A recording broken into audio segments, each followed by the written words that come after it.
So we need a dedicated body to be able to do all of this. Yung Department of Water Resources, part and parcel of that department, to look at this problem every day. Hindi pwede yung after 5 years, at after 10 years, may mangyari na malaki. You mean a ulitin. department? A department. Yeah, the Department of Water Resources, it already passed Congress, third reading, Oo. being entertained by Senate na ngayon. Big part of that is to look into yung adaptive planning na sinasabi ko, and it will have a division to have planning, operation studies, scientific support to see all these kinds of problems on a continuous basis. It cannot be like reactive lang tayo parate. Hindi sapat yung DPWH ngayon kasi yan ang Ano tinuturo na, ng marami.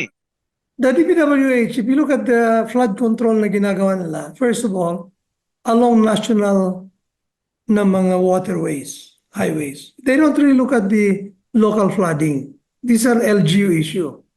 So meron ng mga subdivision, magtatayo ka, meron kang mga supposedly local na flood studies, what's the impact of that, pero ginagawa ba nila? Walang tumitingin sa kanila na gano'n. And then, given na lumabas na subdivision lang yung tubig, papunta doon sa national drainage, which is DPWH. Meron bang national drainage na adequate enough to move all the way to the rivers, to Manila Bay? Wala. So, and then if you look at flood control, that's why if a holistic manner, dapat tingnan mo lang sa watersheds. But the watershed is done by DNR.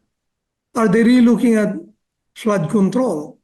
They try to look at flood control, but they're more into landslides and things like that.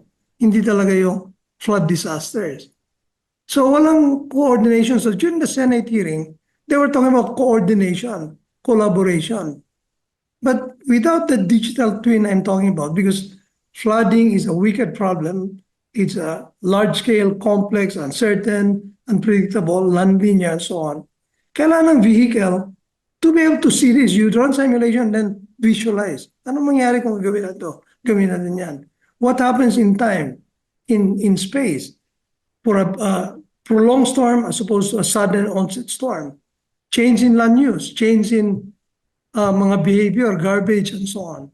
All those things, to be able to see in a very big picture, holistic manner, you have that kind of digital twin. Otherwise, yung mga taga-DNR, yung mga taga-DPWH, yung mga LGU, hindi nila makikita yon.